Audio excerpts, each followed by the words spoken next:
Asan na sila?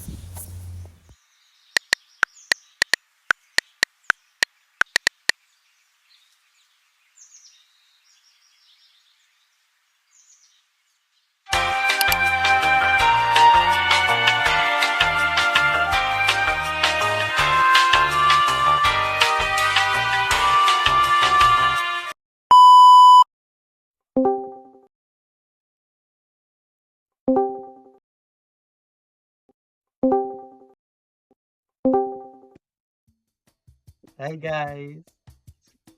Hi. Hello. Hindi ata ako. Kamusta? Okay lang. So, for this morning, sino pwedeng mag-lead ng prayer para sa ating meeting ngayong umaga? Ian. Sige, ikaw na lang. Gama. Diyan. name of the Father, the Son, the Holy Spirit. Amen. Lord, Lord, thank thank you po sa blessings na binibigay niyo sa amin araw-araw. Singgapan niyo kami. Nawa po ay gabayan niyo kami. So, ngayong meeting guys, ang pagmi-meetingan lang natin is i-discuss ko kung ano yung napalitan. Tsaka i-discuss ko rin kung ano yung gagawin natin sa face-to-face na meeting natin. So, dun sa napili natin last week na Agricultural Machine Management System, nag-suggest yung instructor natin na palitan na lang ng mga suggested na system. So, ang napili ko na papalit dun sa napag-usapan natin last week is yung Dormitory Management System. Okay lang ba sa inyo yun? Okay lang ba? Okay po. Okay. Tsaka next, sa ano naman, face-to-face na meeting natin, mag-a-assign tayo ng roles kung ano yung mga gagawin natin, bawat isa sa atin. And doon na rin natin sisimulan yung FCO natin. Gagawa tayo ng class diagram, gagawa tayo ng flowchart ng main system natin, tsaka yung project overview para alam natin kung ano yung gagawin natin all throughout sa paggawa ng program sa dormitory management system. Wait, san ba tayo magmi-meeting? Sa Dominico kaya, tara.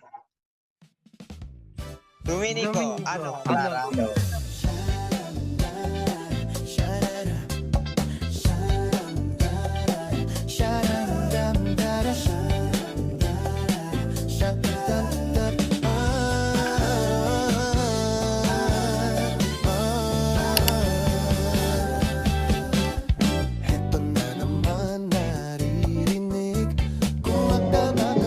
Hi guys, so nandito na kami sa Dominico. Mag-order lang kami, tapos pupunta na kami sa taas, tsaka i-start na namin yung group session namin. Bye!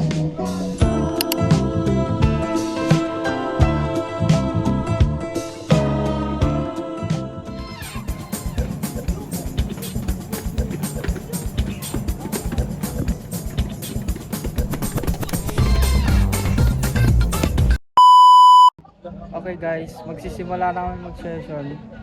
Pero bago muna kami mag-assign muna kami ng role ng bawat isa. Assign! Ano? Tara!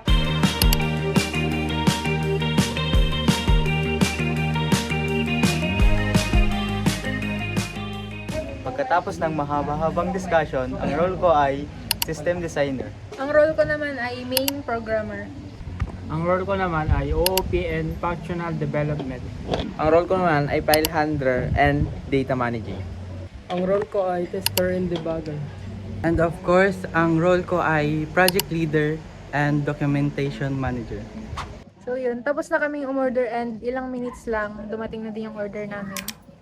Lights, camera, action. It's so very refreshing. So like And so the light is the apple. Start! Ano? Tara!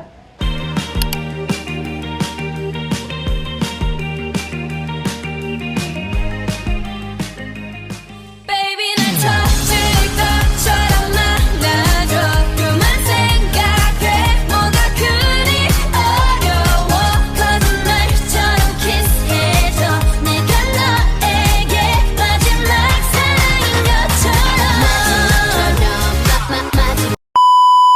guys, tapos na namin simulan yung FCO namin. Tapos na rin yung class diagram.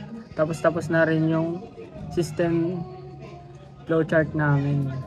So, ito rin ang aming system overview. So, ang dormitory management system ay isang console-based C++ program design na nagmamanage ng student dormitory records. And inaalaw ang mga users na mag-add, edit, delete, search, and view student information. And it also stores records permanently using file handling. So this project applies object-oriented programming concepts such as encapsulation, inheritance, and polymorphism. Dito naman tayo sa student. Dito naman sa student, meron naman ditong private na room number na may variable na string. At private na balance na may variable na double. Dito naman sa student, meron ditong mga program na naka-public at meron isang naka-private. At si student pala ay naka-inherit siya kay person. At si student din ay it uses file manager. Hello everyone, ito ang aming system flowchart. Start, dito nagsisimulang program. Sunod naman ang load records from file, documentar, text. Binabasa mula ng system ang mga saved na records mula sa file para makita ang existing student data. Sunod naman, display main menu. Ipapakita ng program ang main menu o ang mga choices na pwedeng pagpilian ng user. Sunod naman dito, ang enter user choices. Nag-input ng user kung anong option ang gusto niyang gawin. Narito naman ang mga main choices. Choice 1, mag-add ng bagong student. Choice 2, view student. Choice 3, search student. Other option menu. Pagkatapos ng main choice, may ibang pang mga options. Narito ang edit student. Sunod naman ang delete student. Sunod, save records. Ang last naman ay exit program. Lalabas o magsasara ang program. At dito na din nagtatapos ang ating flowchart. So yun, tapos na ang agenda for this week. So tune for next week for more updates. Bye! Mula dito sa Dominico, week 2 done. See you next week. Bye!